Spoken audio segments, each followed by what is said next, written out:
Colony அப்படின்ற அந்த ஒரு வார்த்தை, அந்த ஒரு சொல்லாடலானது இனிமே வந்து கவர்மெண்ட் ஜிஓஸ்லாம் இருக்காது அப்படின்ற ஒரு விஷயத்த வந்து முதல்வர் வந்து சட்டசபையில சொல்லியிருக்கிறாங்க. அதுக்கு முன்னாடி ஆனால் இந்த காலனி ஊர் அப்படின்ற அந்த ரெண்டு விஷயம், சாதியினுடைய பாகுபாடுக்கு உச்சகட்டமா இருக்கக்கூடிய இந்த காலனி தனியா ஊர் தனியா இருக்கக்கூடிய அந்த ஒரு வழக்கம், இது எப்போ இருந்து தொடர ஆரம்பிச்சது, இதனுடைய பின்னணி என்ன அப்படின்றத சொல்லுங்க.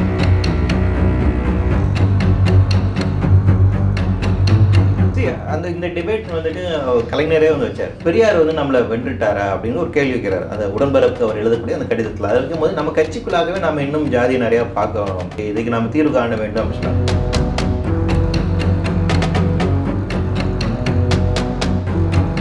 ஒவ்வொரு தெருவும் இருக்கும், வணிகர் தெரு இல்லையா? அப்போ அந்த இடத்துல வந்து யார் குறிப்பிட்ட ஜாதிகள் மட்டும்தான் இருப்பாங்க.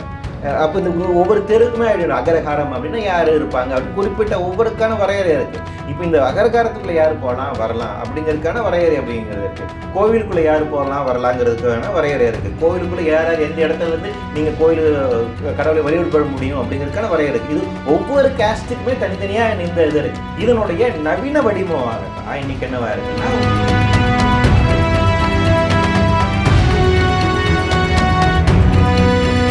இருக்கிறவங்க ஒதுக்கி வச்சுட்டாங்க அப்படின்றது ஒரு மித்தாலஜிக்கலாக ஒரு விஷயமா சொல்கிறாங்க. இன்னொரு விஷயம் என்னென்னா, காலனி மக்கள் அப்படின்றவங்க வந்து இந்த மாதிரியான மித்தாலஜிக்கலாக நீங்கள் வந்து இந்த வேலை செய்ய வந்திருக்கீங்க, நீங்கள் இங்கேருந்து வந்திருக்கிறீங்க அப்படின்ற அந்த ஒரு கான்செப்டுக்குள்ளே அவங்க ஒத்து வரல, அதனால அவங்களே தள்ளி போயிட்டாங்க. இப்படி ரெண்டு வித கான்செப்டாக வைக்கிறாங்க. இது எப்படி புரிஞ்சுக்கிறது சார்? இது எதனால காலனிக்குள்ள மக்கள் எப்படி உருவானாங்க?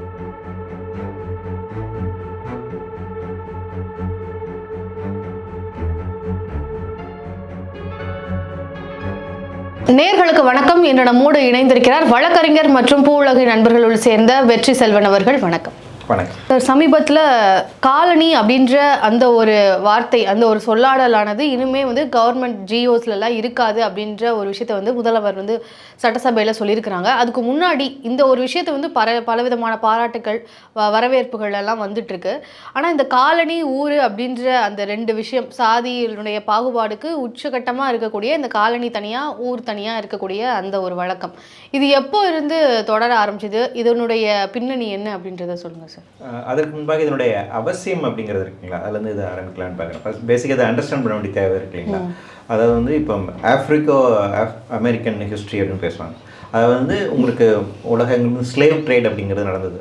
அதாவது ஆப்பிரிக்காவிலேருந்து நிறைய அங்கே இருக்கக்கூடிய மக்களை வந்துட்டு அடிமைகளாக வந்து வேற ஒரு இடத்துக்கு கொண்டு போய் வந்து பிளான்டேஷன் இதுக்கு மாதிரி பயன்படுத்துனாங்க. ஐரோப்பியர்களுக்கு இந்த காலனி காலகட்டத்தில் இது வந்து குறிப்பாக 15-14ஆம் நூற்றாண்டில் இந்த விஷயம் ரொம்ப, இந்த ஸ்லேவ் ட்ரேட் அப்படிங்கிறது ரொம்ப அதிகமாக இருந்துச்சு. 18ஆம் நூற்றாண்டு வரைக்குமே இருந்துச்சு. 19ஆம் நூற்றாண்டில் தான் இது முற்றிலுமாக ஒழிக்கப்பட்டதாக இருந்துச்சு. ஸோ அப்படியே போய் வந்து உங்களுக்கு அமெரிக்காவில் வந்து இந்த மாதிரி அடிமைகளாக கொண்டு போனவர்கள் அங்கே இருக்கக்கூடியவர்களாக அந்த மக்களோட கலந்துடுறாங்க.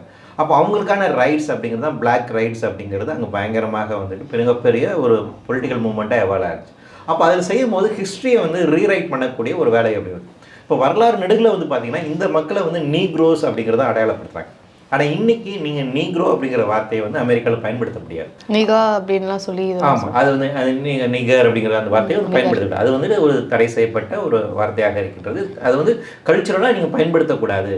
அது வந்து ஒரு ரொம்ப அவங்கள அவமரியாதை இருக்கக்கூடிய ட்ரீட் பண்ணக்கூடிய ஒரு அப்போ என்ன, அப்போ அந்த ஐடென்டிட்டி சார்ந்து அவர்களை வந்து ஒரு மேம்படுத்தப்பட்ட ஒரு ஈக்குவல் சிட்டிசனாக நீங்கள் கொண்டு வருவதற்கு சில விஷயங்களை நம்ம வரலாற்று ரீதியாக செய்ய வேண்டிய ஒரு தேவை இருக்குது. இன்றைக்கி வந்து மேற்கத்திய நாடுகள் வந்து பார்த்திங்கன்னா பழைய இந்த காலனிய காலகட்டத்தில் இருந்த நபர்களுக்கு வைக்கப்பட்ட சிலையெல்லாம் இருக்குங்களா, அதெல்லாம் அகற்றுகின்ற வேலையை செய்கிறாங்க. கொலம்பஸ்க்கு வைக்கப்பட்ட சிலையை வந்து அகற்றணும் அப்படிங்கிற கோரிக்கை. இந்த மாதிரி வந்து ஸ்லேவ் ட்ரேடில் ஈடுபட்ட நபருக்கு தான் நிறைய சிலைகள்லாம் முன்னாடி வச்சுருந்தாங்க. அதெல்லாம் அகற்றப்படணும் அப்படிங்கிற. அப்போ ஹிஸ்ட்ரியில் இருந்து ஒரு பிளாக் பீரியட் இருக்குங்களா, அந்த பீரியடை நீங்கள் எப்படி அண்டர்ஸ்டாண்ட் பண்ணுறீங்க, அதை எப்படி அடுத்த தலைமுறைக்கு நீங்கள் கொண்டு போய் சேர்க்குறீங்கிறது முக்கியமாக இருக்கும். அப்போ வரலாற்றை பயிற்றுவிக்கின்ற போது அந்த வரலாறு அப்படிங்கிறது என்னவாக இருக்கிறது, அது வந்து ஒரு அடித்தள மக்களுடைய வரலாறாக இருக்கட்டும், ஒரு ஈக்குவாலிட்டியை பேசுகின்ற ஒரு வரலாறாகவும் இருக்க வேண்டும் அப்படிங்கிற வகையில் அப்போ அந்த வரலாறை நீங்கள் எப்படி பயிற்றுவிக்கணும், அப்போ அந்த அடையாளங்களிலும் எப்படி மாற்றி அமைக்க வேண்டும், அதை எப்படி ஜனநாயகப்படுத்துகின்ற ஒரு போக்கு அப்படிங்கிறது இன்னைக்கு மேற்கத்திய உலகம் நடந்துட்டு இருக்கு. இப்போ அதனுடைய இன்னொரு விஷயமாக தான் இங்கே தமிழகத்தில் நடக்கக்கூடிய இந்த விஷயங்கள் வந்து பார்க்கணும். நம்ம கடந்த காலங்களில் சுயம்பெரிய மாநாட்டிலிருந்து முடிவு பண்ணிட்டோம், பேருக்கு பின்னாடி ஜாதி போட்டுக்கொள்வது இல்லை அப்படிங்கிற ஒரு நிலைப்பாடு இருக்கிறோம். அப்போ இதெல்லாமே வந்து ஒரு விஷயம். நீங்கள் வந்து ஒரு குழந்தை வளருது அப்படின்னா தன்னை சுற்றி சமூகத்தில் என்ன நிகழ்தோ அதுலேருந்து அவங்க லேர்ன் பண்ணிக்கிறாங்க. அப்போ இந்த சமூக சுற்றி வேறு என்னவாக இருக்குதோ அப்போ அந்த அடையாளங்களை உள்வாங்கி கொண்டு இருக்குங்களா, அப்போ அதில் நீங்கள் வந்து சமத்துவத்தை கொண்டு வர வேண்டியதாக இருக்குது. அப்போ ஜாதிங்கிற ஒரு சமத்துவத்துக்கு எதிரான இருக்கக்கூடிய ஒரு விஷயம் இருக்கு இல்லைங்களா, அப்போ அதை வந்து நீங்கள் நீக்க செய்யணும். அது அவங்க உள்ள போகாமல் சேர்க்கின்ற ஒரு வேலையை செய்ய வேண்டும். தெரு அப்படின்ற ஒரு விஷயம் வந்து அம்பேத்கர் தெரு அப்படின்ற மாதிரியான ஒரு மாற்றங்கள், முன்னாடி காலனி அப்படின்னு இருந்தது, இப்போ வந்து அந்த மாதிரி தெரு பேரெல்லாம் மாறி இருக்கு அப்படின்றதெல்லாம் வரலாற்றில் இருக்குது சார். இப்போது பள்ளிக்கூடங்களில் இந்த மாதிரியான விஷயங்கள் போடக்கூடாது, பெயர்களில் வந்து இந்த மாதிரி போடக்கூடாது, ஜாதிய பெயர்கள் பள்ளிக்கூடங்களுக்கு வைக்கக்கூடாது, இப்படி பல மாற்றங்கள் இருக்குது. ஆனால் இது வந்து உண்மையாகவே வந்து சாதிய மனப்பான்மையை வந்து குறைக்கும் அப்படின்னு எடுத்துக்கலாமா? இது அதுக்கான ஒரு வழிவகை தானா? இல்லை, நிச்சயம். அதுதான் நீங்கள் ஃபஸ்ட்டு கேட்ட மாதிரி இதோட ஆரிஜின்லேருந்து பார்க்கணும். ஆரிஜின் அப்படிங்கிறது பிரிட்டிஷ் பீரியட்லேருந்து தான் இந்த இது இருக்குது. பிரிட்டிஷர்ஸ் வந்து ஃபஸ்ட் இங்கே மெட்ராஸில் வந்து நம்ம செட்டில் ஆகின்ற போது வந்து அந்த நகரத்தை கட்டுமானம் செய்கின்ற போது, சென்னை அப்படிங்கிறது கட்டுமானம் செய்வது ஃபஸ்ட்டு என்ன பண்ணுறாங்கன்னா அவங்களுக்கான சென்டர் வந்து உருவாக்குறாங்க. சென்ட் ஜார்ஜ் கோட்டையை வந்து உருவாக்குறாங்க. அதான் அவங்களுடைய ஆளுமை சார்ந்திருக்கூடிய, அப்போ அவர்களுக்கு தேவையான நிர்வாகம் சார்ந்திருக்கக்கூடிய அமைப்புகளை வந்து உருவாக்குறாங்க. ஸோ அப்படி தான் உங்களுக்கு வந்து கோர்ட்டு வந்து ஹைகோர்ட் வந்து ஃபஸ்ட்டு உருவாக்குறாங்க. அதுக்கப்புறம் அந்த ரிப்பன் பில்டிங் கட்டிடமாக இருக்கட்டும், சென்ட்ரல் ரயில்வே சிஸ்டம், இது எல்லாமே அப்படி எஸ்டாப்ளிஷ் பண்ணாங்க. இந்த வேலைகள் செய்வதற்காக பூர்வீகமாக அந்த பக்கத்தில் இருக்கக்கூடிய மக்களையும் வந்து அவங்க வச்சுக்கிறாங்க, மற்ற ஒர்க்கர்ஸையும் கொண்டு வந்துறாங்க. அப்படியாக செட்டில்மெண்ட் தான் பிளாக் டவுனுங்கிறது மாதிரி. அப்போ பிரிட்டிஷர்ஸ் பீரியட்லேயே வந்து பார்த்தீங்கன்னா ஒயிட் டவுன் பிளாக் டவுனுங்கிறது அது வந்து பிளாக் காலனி அப்படிங்கிறது தான் அடையாளப்படுத்தப்படுகிறது. அப்போ என்னன்னா வட சென்னை அப்படிங்கிறது இன்னைக்கு வரைக்கும் தொழிலாளர் அதிகமாக இருக்கின்ற ஒரு புறக்கணிக்கப்பட்ட இடமாக இருக்காருன்னு இந்த வரலாறு தொடர்ச்சி அப்படிங்கிறது. அது என்னன்னா பூர்வீகமான மக்கள், உழைப்பாளி மக்கள், ஹார்பர் அங்கே தான் இருக்குது. அந்த ஹார்பர் சார்ந்த இந்த என்டையர் சிட்டியை வந்து எஸ்டாப்ளிஷ் ஆகுது. அதற்கு முதுகெலும்பாக இருந்த மக்கள் இன்னும் அந்த நிலைமையில தான் இருக்காங்க. ஆனால் அவங்களை அடையாளப்படுத்துகின்ற ஒரு விதம் இருக்கு இல்லைங்களா, அப்போ அது வந்து இந்த நகரத்துக்கு வெளியே. இப்போ இதுலேயே வந்து பார்த்தீங்கன்னா நீங்கள் சென்னை பியூட்டிஃபுல்லான எக்ஸாம்பிள், ஒயிட் டவுன் அப்படிங்கிறது உருவாகுது. இந்த ஒயிட் டவுனுக்கு பின்னாடி வந்து பார்த்தீங்கன்னா ஒரு ஏரியா எஸ்டாப்ளிஷ் ஆகிறாங்க. அதாவது ஒரு அப்பர் காஸ்டில் இருக்கக்கூடிய இந்த மக்கள் வந்து செட்டில் ஆகக்கூடிய இடம் இருக்குது. திருவல்லிக்கேணி, மயிலாப்பூர் இருந்தது இருக்குது. இது வந்து பின்னாடியே இருக்குது. உங்களுக்கு வந்து ஜார்ஜ் டவுனுக்கு பின்னாடியே எஸ்டாப்ளிஷ் ஆகக்கூடிய நகராக இருக்குது. அதெல்லாம் உயர் வகுப்பை சார்ந்த நபர்களாக இருக்கிறாங்க. அது ஒயிட் டவுனுக்குள்ளே போயிருக்கு. ஆமாம். ஆனால் இந்த பிளாக் டவுன் இருக்குது. அப்போ இந்த பிளவு இருக்குல்ல, கலோனியல் காலகட்டத்தில் இந்த பிளவு அப்படிங்கிறது ஃபியூடல் காலகட்டத்திலே இருந்துச்சு. ஊர் சேரியாக ரெண்டாக இருந்துச்சு. நீங்கள் வந்து அதை பார்க்கலாம். ஒரு ஊர் இருக்குதுன்னா அந்த ஊருக்கான சேரி அப்படிங்கிறது தனி. அந்த அது ஊருக்கான வெளியே சேரி அப்படின்னு இருக்கும். அது ஊரை சார்ந்து இருக்கக்கூடிய ஒரு பகுதி தான். ஆனால் ஒரு பைஃபிகேஷன் இருக்கும், ஒரு திட்டவட்டமான எல்லைக்கோடு அப்படிங்கிறது. இதை தாண்டி இவர்கள் வரக்கூடாது, இப்படி வர வேண்டும் என்றால் இப்படி தான் இருக்கணும். அவங்களுக்கு ஊருக்குள்ளே அவங்க வர்றாங்கன்னா இன்னும் சில ஜாதிகள் மேலே ரொம்ப கடுமையான ஒர்க். அது நீங்கள் திருவாங்கூர் சமஸ்தானத்திலாம் வந்து பார்க்கலாம். அந்த மாதிரி அவங்க வர்றாங்க அப்படின்னா அவங்க சத்தம் எழுப்பிட்டே வரணும். ஒரு அன்டச்சபிள் வகுப்பை சார்ந்த ஒரு வர்றாரு அப்படின்னா இவர் வர்றாரு, அவர் தன்னை அறிவிக்கணும், நான் இந்த மாதிரி வர்றேன். ஏன்னா அவரு சில பேர்ல வந்து அன்சீன் அப்படிங்கிற இடத்துல கேட்டகரியில் சில ஜாதிகள்லாம் வச்சிருந்தாங்க. அதுதான் சார், இப்போ வீட்டுக்குள்ள இன்னும் வரக்கூடாது அப்படின்ற இப்போ சூழலும் வந்து இன்னும் தென் மாவட்டங்கள்ல நிறைய பகுதிகளில் இருந்துட்டு தான் இருக்கு.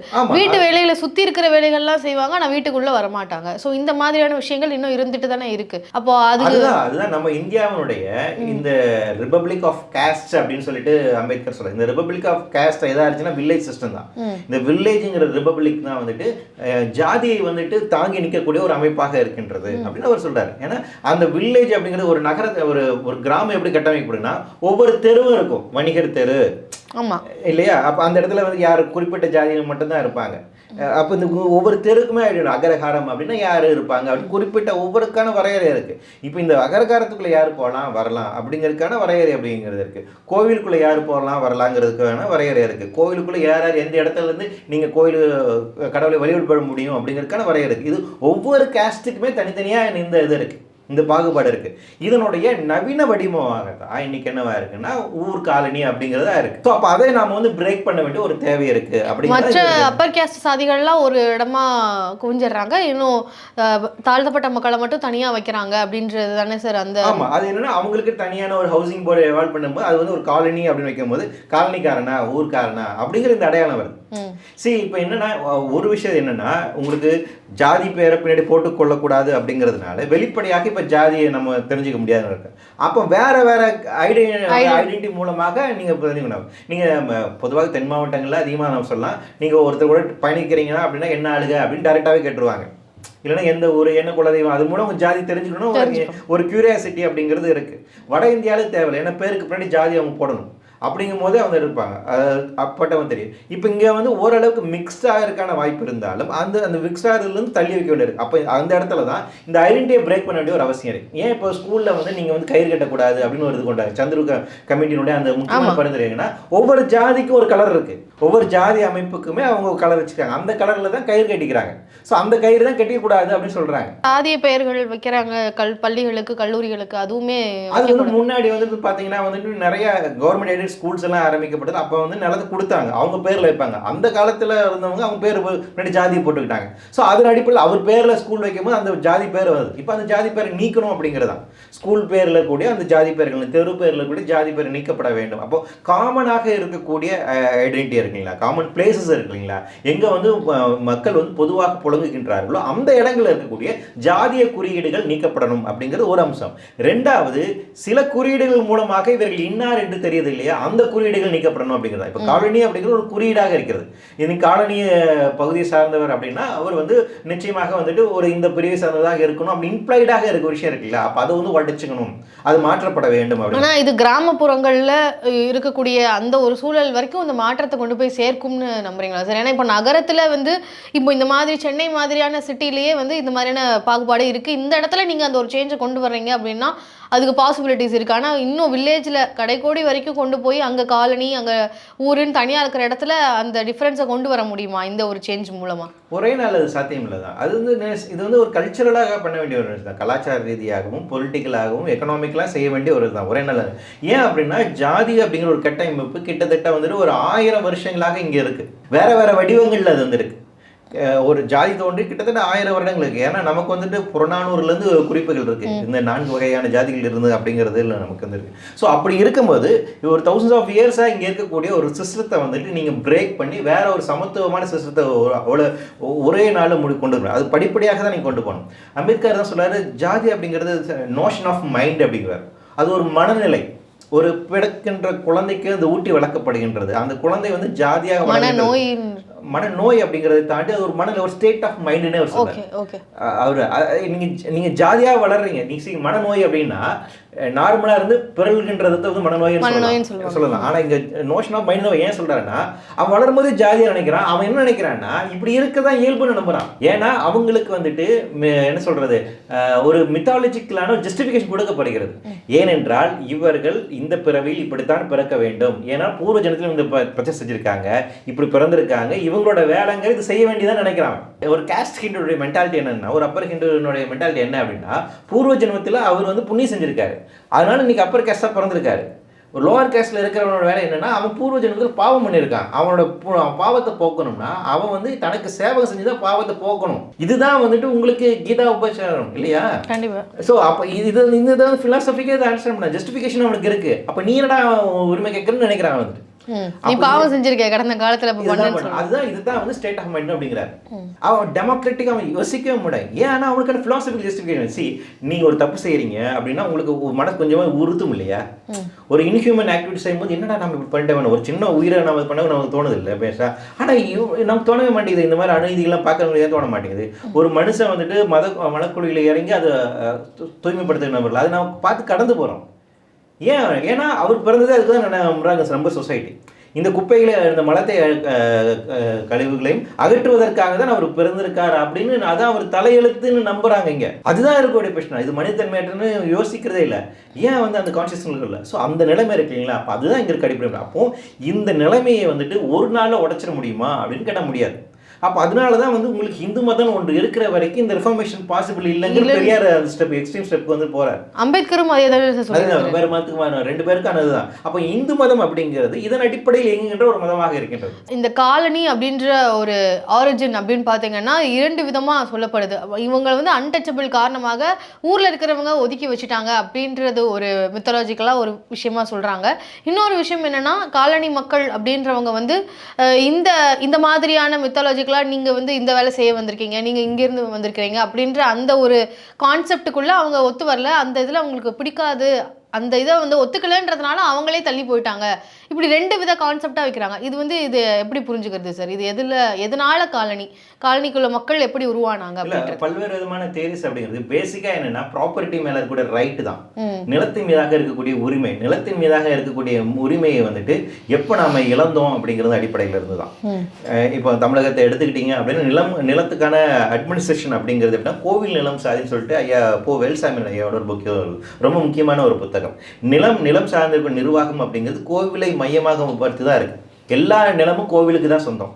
அந்த கோவிலை வந்துட்டு யார் நிர்வகிப்பது? அரசன். அப்ப இன்டைரக்ட்லி அரசனுக்கு தான் எல்லாத்துக்கு மேல ரைட். அவர் வந்து முடிவு பண்ணுவார் இந்த நிலங்கள்ல யார் இருக்கலாம், யார் விவசாயம் பண்ணலாம், அந்த விவசாயம் பண்ணும் போது எவ்வளவு நெல் யாருக்கு எவ்வளவு போகணும், அது பங்கீடு கரெக்டா இருக்கும். அங்க பூசாரி செய்கின்றவர்களுக்கு இவ்வளவு போயிடும், நிர்வாகம் செய்யறதுக்கு இவ்வளவு போயிடும், கடைசியா இருக்கக்கூடிய அங்க கூலிகளாக வேலை செய்யறாங்க இல்லைங்களா, அவங்களுக்கு இவ்வளவு நெல் படின்னு இருக்கும். இந்த வரையறைங்கிறது அப்படி இருந்து இருக்கு. இது வந்து கிட்டத்தட்ட வந்து thousands of years இதுதான் நம்ம தமிழகத்துல இதுதான் ஒரு. அப்போ இந்த நிலத்தின் மீதான உரிமை அப்படிங்கிறது இந்த ஒடுக்கப்பட்ட மக்களுக்கு வந்துட்டு தொடர்ச்சியாக மறுக்கப்பட்டே வருது, குறிப்பாக ஃபியூடல் காலகட்டத்தில். அதற்கு முன்பாக உங்களுக்கு வந்து 15ஆம் நூற்றாண்டுக்கு முன்பாக வரைக்குமே நிலம் உடையவர்களாக இருந்திருக்காங்க எல்லாருமே. ஏன்னா அந்தந்த ரீஜன்ல அவங்க இருக்காங்க இல்லைங்களா. அப்போ வந்து அந்த ஒரு நிறுவனமயமாக்கப்பட்ட ஒரு அமைப்புங்கிற ரொம்ப பயங்கரமாக எக்ஸ்டாப்ளிஷ் ஆகாத நேரம்.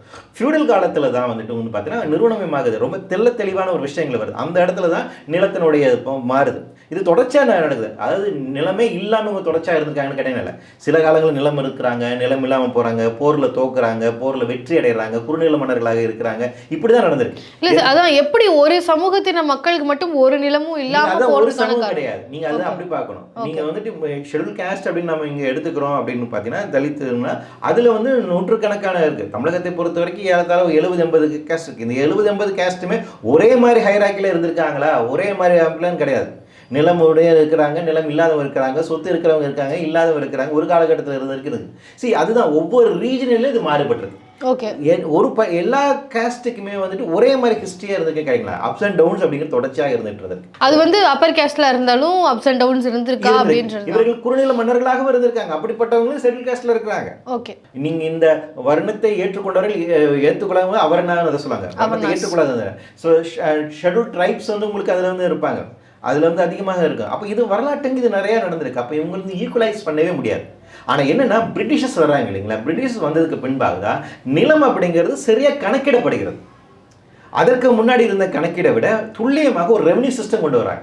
ரெவன்யூ சிஸ்டம் கொண்டு வந்துட்டு அவங்க என்ன பண்ணுறாங்க, அவங்களோட அட்மினிஸ்ட்ரேஷனில் வந்துட்டு ஒரு துல்லியமான பங்கீட்டு முறை கொண்டு வராங்க. டேரெக்டாக அவங்க ரூல் பண்ணக்கூடிய இடத்துல ஒரு மாதிரியும், இன்டெரக்டாக ஒரு ரோட்வாரி சிஸ்டம் கொண்டு வராங்க, ரயத்வாரி சிஸ்டம். இந்த ரயத்வாரி சிஸ்டத்தில் கொண்டு என்ன பண்ணுறாங்கன்னு பார்த்தீங்கன்னா அவங்களுக்கு கீழே ஒரு ஜமீன் இருப்பார், ஜமீன் வந்துட்டு இதை நிறைவேற்பார். அப்போ அந்த ஜமீன் வந்து முடிவார். ஜமீன் கீழாக இருக்கக்கூடிய ஒடுக்குமுறைங்க ரொம்ப கடுமையானதாக இருந்துச்சு. அவங்களுக்கு அதை கண்ட்ரோல் டேரெக்டாக அவங்க ரூல் பண்ண இடங்கள்லாம் இருக்குது. இப்போ மெட்ராஸ் அந்த பிரசிடென்சியில் நிறைய இடத்துல டேரெக்டாக அவங்க ரூல் பண்ணுறாங்க. அப்போ அங்கே இருக்கக்கூடிய நிர்வாக முறை அப்படிங்கிறது. அப்போ இந்த இடத்துல டிசி லேண்ட்ஸ் போன்ற இந்த கான்செப்ட் எவால்வ் ஆகுது. பிரிட்டிஷர்ஸ்க்கு வந்து டேரெக்டாக அவங்க லேண்ட் இங்கே அவங்க ஓனிங் இருக்கிறதுனால டேரெக்டாக அவங்க லேண்ட் கொடுக்குறாங்க. டிப்ரஸ் கிளாஸ்க்கு வந்து இது கொடுக்கணும் அப்படிங்கிற நிலம் சார்ந்திருக்கூடிய. அப்படி கொடுக்கப்பட்ட பிறகும் எப்படி அவங்க வந்து நிலம் இல்லாத ஒரு பொலிட்டிக்கல் பவர் அவங்க கிடைக்கல. ஓகே, பொலிட்டிக்கல் எம்பவர்மெண்ட்ங்கிறது நடக்கவே இல்லை. அது பொலிட்டிக்கல் எம்பவர்மெண்ட்காக தான் தொடர்ச்சியாக வந்துட்டு உங்களுக்கு அம்பேத்கர், பெரியார் இவங்களெல்லாம் இந்த மாதிரி ஆட்கள்லாம் தொடர்ச்சியாக போராடுறாங்க. இந்த பொலிட்டிக்கல் எம்பவர்மெண்ட் கிடைக்கும் போது உங்களுக்கு ப்ராப்பர்ட்டி நீங்கள் சேஃப் கார்ட் பண்ண முடியும். உங்களுக்கு நான் நிலம் கொடுத்துடலாம், ஆனால் உங்களோட நிலம் இருக்குது, சுற்றி வேறு கேஸ்ட் ஹிந்துஸ் தான் இருக்கிறாங்க அப்படின்னா உங்கள் நிலம் எப்படி உங்களுக்கு பாதுகாக்க இருக்கணும்? ஒரு ஊரில் நீங்கள் மட்டும்தான் இருக்கீங்க, ரொம்ப மைனாரிட்டி கம்யூனிட்டியாக இருக்கீங்க, இந்த ரோடு லேண்ட் நீ வச்சுக்கோ அப்படின்னா உங்களுக்கு சுற்றி இருக்கக்கூடிய எல்லாமே கேஸ்ட் ஹிந்துஸ் லேண்டாக இருக்கா, அவன் எல்லாமே வந்து உங்களுக்கு எதிராக இருக்கிறாங்கன்னா ஒரு சோஷியல் ஹார்மோனி. அப்படிதான் வந்து அந்த சமூகத்தின மக்களுக்கு வந்து நிலம் இல்லாம போயிருக்கும் அப்படின்னு சொல்றீங்க. ஆமா, ஏன்னா எந்த கிராமங்கள்லயுமே வந்து பாத்தீங்கன்னா நீங்க வந்து இவங்களோட அதிகமாக மெஜாரிட்டியா இருக்கவங்க காஸ்ட் இண்டஸ் கம்மியாகவும் இந்த மக்கள் வந்து அதிகமாக இருக்கக்கூடிய அந்த ஒரு ரேஷியோவே இருக்காது. எப்படி இருக்குன்னா ஒரு கிராமம் கம்ப்ளீட்டாக வந்துட்டு தலிஸ் இருக்கக்கூடிய கிராமங்கள் இருக்கும், காஸ்ட் இண்டஸ்க்கு இருக்கக்கூடிய கிராமங்கள் அப்படி தனியாக இருக்கும். மிங்கிள்டாக இருக்கும் போது பார்த்தீங்கன்னா இவங்க மைனாரிட்டியாக தான் இருப்பாங்க எப்பவுமே. அப்படியான ரேஷியோ கணக்கில் தான் இருக்கும். இவங்க மெஜாரிட்டி ஆகிருது, காஸ்ட் இண்டஸ் கம்மியாக இருக்கக்கூடிய வில்லேஜஸ் ரொம்ப ரொம்ப கம்மி. நான் அறிஞ்ச வரைக்கும் ரொம்ப அதிகமாக அப்படி இருக்கிற மாதிரி கிராமங்கள் இல்லை. யாராச்சும் இருந்தால் சொல்லலாம், அது ரொம்ப கம்மி. அப்போ அதுதான் அப்போ இந்த வில்லேஜ் எப்படி கட்டமைக்கப்படுதுங்கிறது பாருங்க. அப்போ இந்த அப்படியேப்பட்ட வில்லேஜில் லேண்ட் ஓனிங் யார்கிட்ட இருக்குது, அதில் ஒரு பிரச்சனை வந்து யார் தீர்த்து வைப்பாங்க, அந்த அதிகார மையம் யாராக இருக்கிறார்கள், இவங்க அட்மினிஸ்ட்ரேஷனில் யாராக இருக்கிறாங்க. ஏன் வந்து நம்ம வந்து ரிசர்வேஷன் வந்துட்டு அட்மினிஸ்ட்ரேஷனில் வேணும்னு கேட்குறோம்னா இந்த எம்பவர்மெண்ட் வேணும். இந்த எம்பவர்மெண்ட் இல்லைன்னா ப்ராப்பர்ட்டி அவங்கள சேஃப்கார்ட் பண்ண முடியாது. ஸோ அந்த ஒரு நிலைப்பாடு வேணும். அப்போ எஜுகேஷனில் நீங்கள் வந்து அவங்களுக்கு வந்து எம்பவர்மெண்ட் வேணும். அப்போ அதன் மூலமாக தான் சாத்தியப்படுத்த முடியும். பொலிட்டிக்கல் பவர் இல்லாமல் இந்த லேண்ட் ரைட்ஸை வந்து அவங்களால வின் பண்ண முடியாது. ஸோ அல்டிமேட்லி வந்து அது இது ரெண்டுமே இன்டர்லிங்காக லேண்டுங்கிறது எவ்வளவு இம்பார்ட்டன்ட் சார். எதனால் இந்த லேண்டுக்கான ஒரு விஷயன்றது இப்போ அவங்கக்கிட்ட அது இல்லாமல் இத்தனை காலங்கள் இருந்திருக்கிறாங்க அப்படின்றது ஒன்று இருக்குது. அந்த லேண்ட் ரைட்ஸ் அப்படின்றது எந்த அளவுக்கு இம்பார்ட்டன்ட். நீங்கள் வந்து மார்க்ஸனுடைய அந்த கிரவுண்ட் ரெண்ட் கேபிட்டலில் ரொம்ப முக்கியமான ஒரு சாப்டர். அதில் வந்து சொல்லுவார், நீங்கள் பூமியில் இந்த உயிர் வாழக்கூடிய எல்லா உயிரினங்களும் இந்த பூமியில் உயிர் வாழ்கிறதுக்காக நடக்கிறதுக்கு ரெண்ட் கொடுக்குறதே இல்லை, வாடகை கொடுக்குதா நினச்சி பாருங்க. எந்த உயிரினும் கொடுக்குறது கிடையாது. ஆனால் மனிதன் மட்டும்தான் அவனுக்கு நான் இயற்கையாக இங்கே பிறக்கிறேன், எனக்கு இந்த பூமியில் வாழ்றதுக்கு உரிமை இருக்குது, சுவாசிக்கிறதுக்கான உரிமை இருக்குது, தண்ணி குடிக்கிறதுக்கான உரிமை இருக்குது. ஆனால் இதுக்கெல்லாம் ரெண்ட் நான் மட்டும் தான் கட்டுறேன். அப்போ இந்த லேண்ட் ரைட் அப்படிங்கிறது எவ்வளோ ஒரு அந்த ப்ராப்பர்ட்டியை வந்து அது ப்ராப்பர்ட்டியாக ஓன் பண்ண முடியுங்கிற அந்த ப்ராப்பர்ட்டி ஓனர்ஷிப் இருக்குங்களா, அதுவே வந்து எவ்வளோ இயற்கைக்கு புறம்பான விஷயங்கிறத அவர் வந்து பேசுவார். அது வந்து எப்படி நடக்குதுன்னா ரெண்டு விதமாக நடக்குது. ஒன்று வந்து என்னென்னா பை பர்த் ஹைராக்கி மூலமாக அவனுக்கு வந்து கிடைக்குது. ஒரு அரசனுக்கு வந்துட்டு அந்த அரச குடும்பத்தில் பிறக்கிறாங்கிறதுனால நிலமனத்தினையும் அவனுக்கு சொந்தம். கண்டிப்பாக. ஒரு அடிமை குடும்பத்தில் பிறந்தனாலே எனக்கு நிலமனம் கிடையாது, ஜஸ்ட் பிறவினாலேயே. ரெண்டாவது அவருக்கு ஒரு நோபல்னஸ் இருக்குது. அவர் வந்துட்டு என்ன கடவுளுடைய தூதுவர், அதனால அவருக்கு அந்த நிலம் சொந்தம் அப்படின்னு நோபல்னஸ் இருக்கனால அது யாரும் கேள்வி கேட்கறதில்ல. இந்த பூமியில் பிறந்த எல்லா உயிரினங்களுக்கும் நிலத்தின் மீதான உரிமை இருக்குது. இதுதான் அல்டிமேட்டாக, இதுதான் லா ஆஃப் நேச்சர். நீ ஃபிசிக்ஸ் வந்து அப்படிதான் புரிஞ்சுக்கணும். உங்களுக்கு கிராவிட்டி ஒரு மாதிரி, எனக்கு ஒரு கிராவிட்டி மாதிரி, எல்லாரும் கிராவிட்டி காமன் தானே. அப்போ இயற்கை இந்த மாறுபாடுகள். ஆனால் நாம் செயற்கையாக உருவாக்கக்கூடிய இந்த சமூகத்தினுடைய என்ன இருக்குன்னா, இயற்கையாக இருக்கக்கூடிய இந்த அமைப்பு முறைகளை வந்து என்ன பண்ணுதுன்னா, அது தனி இன்னொரு நபருக்கு மட்டும் சொந்தமானது, உனக்கு சொந்தம் கிடையாது அப்படிங்கிறது. அந்த நிலைமை இன்னைக்கு டெமோக்ரஸி என்ன இருக்குன்னா, இன்னைக்கு எல்லாமே அது ஸ்டேட்டுக்கு ஓகணும் அப்படின்னு சொல்கிறோம், எல்லாமே அரசுக்கு சொந்தம் அப்படிங்கிறான். அந்த அரசுமே வந்து இப்போ இங்கே இருக்கக்கூடிய மக்களுக்கு எல்லாருக்கும் சரிசமமாக இந்த உரிமையை பிரித்து கொடுக்கின்ற வேலை செஞ்சிருக்கான்னு கேட்டீங்கன்னா இல்லை. அம்பேத்கர் அந்த ட்ரீமை தான் வச்சார்.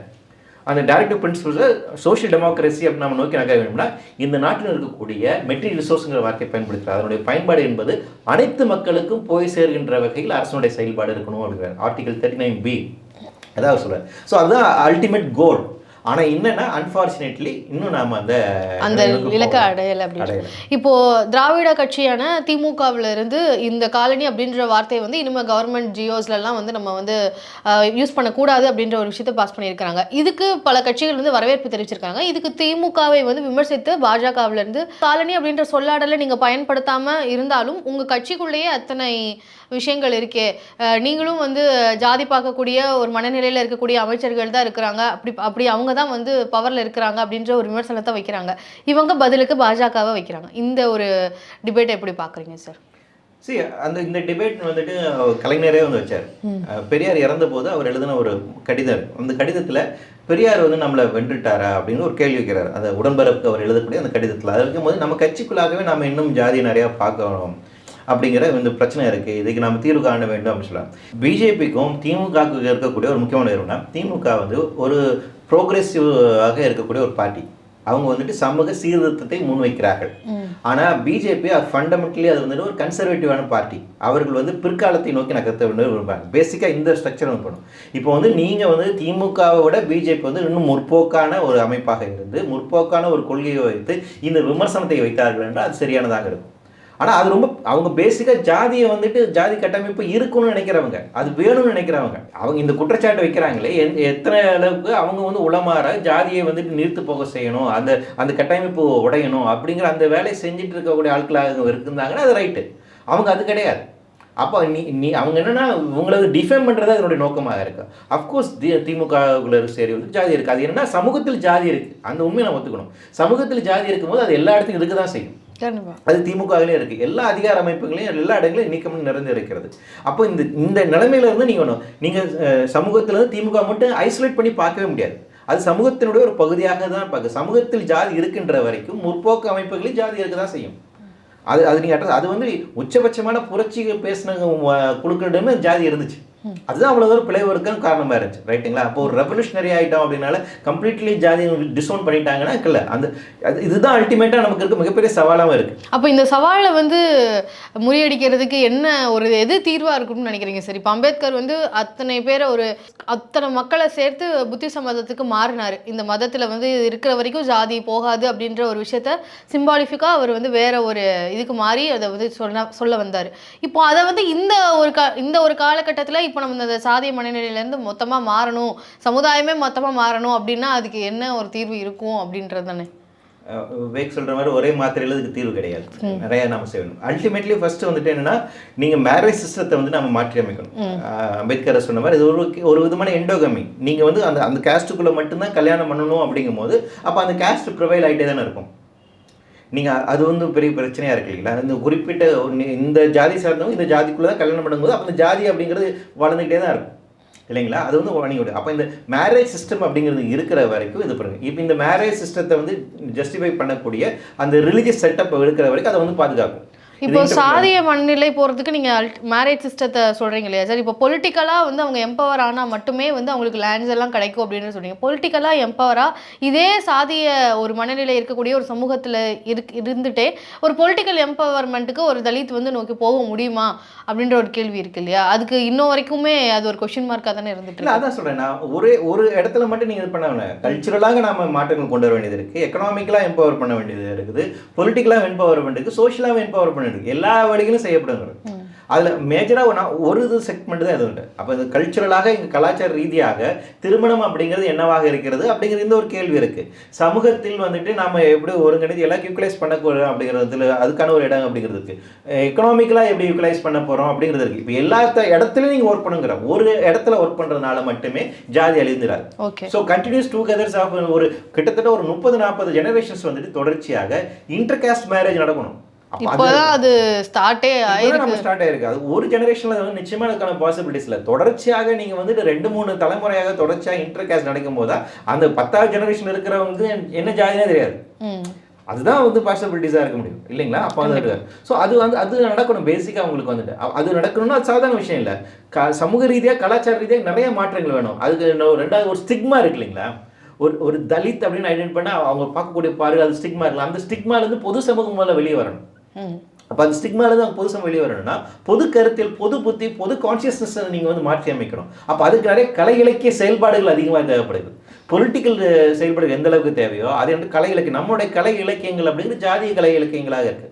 அப்போ இந்த ஆல்டர்னேட்டிவ் இருக்கக்கூடிய இந்த கலை இலக்கியங்களோட தேவை இருக்குங்களா, அது அந்த அளவுக்கு தான். ஸோ அந்த இடத்துல தான் உங்களுக்கு மாரி செல்வராஜாக இருக்கட்டும், ரஞ்சித் இவர்களுடைய இந்த வாய்ஸ் ரொம்ப முக்கியமான விஷயமா பார்க்குறோம். ஸோ இந்த விஷயங்கள் ரொம்ப தேவை. அப்போ கலை இலக்கிய செயல்பாடுகள் அப்படின்னு கலை இலக்கிய செயல்பாடு மூலமாக தான் திராவிட இயக்கங்களும் சரி உங்களுக்கு இடதுசாரி இயக்கங்கள் இவ்வளோ தூரம் வளர்ந்துருக்காங்க.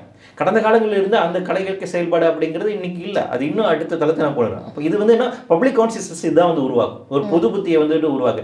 இப்போ சமீபத்தில் நடந்த ஒரு தனியார் தொலைக்காட்சி அந்த நிகழ்வுகளை வந்து பார்த்தீங்கன்னா நீங்கள் வந்து ஒரு தலித்த கல்யாணத்துக்கு ரெடியாக இருப்பீங்கன்னா அந்த கொஸ்டின்ஸே வந்து அதை எதிர்கொள்றதுக்கே அவங்க அது ரெடியாக இல்லை.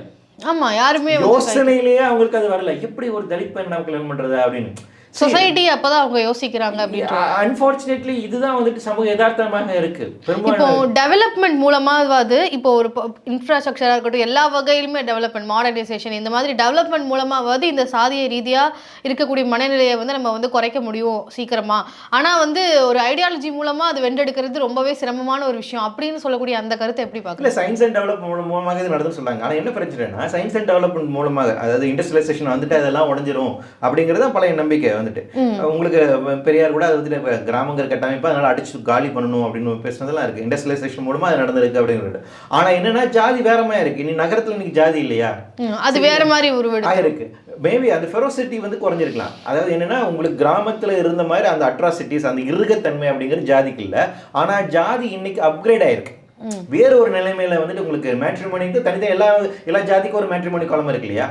கண்டிப்பா அதோட அப்டேட்டட் வெர்ஷன்ஸ் அப்படிங்கிறது இருக்குங்களா? இன்னைக்கு ஐஐடியில் படித்தவங்களாக இருக்கட்டும், யூஎஸ்ல இருக்கிறவங்க அங்கே போய் என்ன பண்ணுறாங்க, அவங்க ஒரு சங்கம் வச்சிருக்காங்க. அங்கே அமெரிக்காலேருந்து ஒரு அவங்க ஹிந்து சங்கம்னு வச்சுக்கிறாங்க. அதுக்குள்ளே என்ன பண்ணுறாங்க, இங்கேருந்து தலித்துகளை கூட்டிட்டு போய்ட்டு அவங்க வீட்டில் வேலை செய்யணும், கொடுமைப்படுத்துறாங்க. அந்த அட்ராசிட்டிஸ் அங்கேயும் தொடருது இல்லையா? அப்போ சயின்ஸ் அண்ட் டெவலப்மெண்ட் அப்படிங்கிறதுனால மட்டுமே தீர்க்கப்படுமா? நிச்சயம் கிடையாது. ஆனால் ஒரு ஹெல்ப் பண்ணும் அந்த லேயர்ஸா. இதில் இருக்கக்கூடிய என்ன அர்பனைசேஷன், இண்டஸ்ட்ரியலைசேஷன் அப்படிங்கிறது இந்த ஜாதியோட இறுக்கத்தை வந்துட்டு குறைத்திருக்கிறதா? நிச்சயமாக குறைத்திருக்கு. ஆனால் ஜாதியை முற்றிலுமாக நீக்கி இருக்கான்னு கேட்டீங்கன்னா கிடையாது. ஆனால் இன்னொரு இடத்துல என்னன்னா, நீங்கள் அதை கண்மூடித்தனமாக அதுக்கான இண்டஸ்ட்ரியலைசேஷன் நம்ம அர்பனைசேஷன் போகிறோம் அப்படின்னா எக்காலஜிக்கலான விஷயங்கள் இருக்கு இல்லையா, நம்ம சூழல் இருக்கு. அப்போ இது ரெண்டையும் பேலன்ஸ் பண்ணி தான் பார்க்கணும். அப்படி ரெண்டும் பேலன்ஸ் பண்ணி தான் பார்க்கணும். அப்போ நான் இதை கண்டுக்கவே மாட்டேன், இதை மட்டும் தான் பேசுவேன் அப்படிங்கிறது பிரச்சனை இருக்குல்ல. அப்போ என்னன்னா, அர்பனைசேஷன் என்ன நடந்திருக்கு அப்படின்னா, தலித்துக்களை எங்கே குடியமர்த்தப்பட்டிருக்காங்க. நான் முன்னாடி சொன்ன மாதிரி வட சென்னை சார்ந்து கூட பகுதி இருக்கு இல்லையா, அதனுடைய வளர்ச்சி விகிதம் என்னவா இருக்குது? தென் சென்னை எப்படி இருக்குது, மத்திய சென்னை எப்படி இருக்குது? ஏன் வந்து எல்லா அசாரஸ் இண்டஸ்ட்ரீஸ் இங்கே மட்டுமே இருக்குது, ஏன் இங்கே போகிறதில்ல? அப்போ நகரத்தில் இந்த வேற்றுமை அப்படிங்கிறது தெளிவாக நமக்கு இருக்குல்ல. இந்த அர்பனில் நடக்கக்கூடிய இந்த தீண்டாமை நம்ம வந்து என்ன பண்ண போகிறோம், எப்படி அட்ரஸ் பண்ண போகிறோம் அப்படிங்கிறது இருக்கு இல்லையா.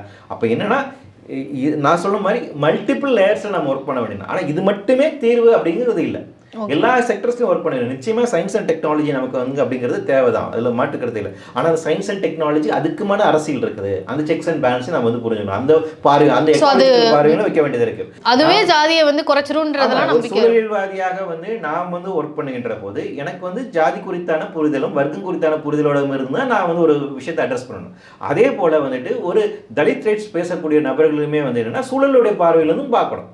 தலித் ரைட்ஸ் மட்டும் தான் நான் வந்துட்டு பார்ப்பேன் அப்படிங்கிறதுமே சரியான விஷயம். அப்போ இந்த இன்டர்செக்ஷனாலிட்டி அப்படிங்கிறது ரொம்ப முக்கியமான விஷயம். அப்படி ஒர்க் பண்ணுகின்ற போது தான் வந்து நமக்கு அல்டிமேட்டான தீர்வை நோக்கி நகர முடியும். சார், சாதிய மனநிலை குறித்தும் தீண்டாமை இந்த மாதிரியான பல விஷயங்கள் குறித்து எங்ககிட்ட பகிர்ந்துகிட்டதுக்கு மிக்க நன்றி. நன்றி.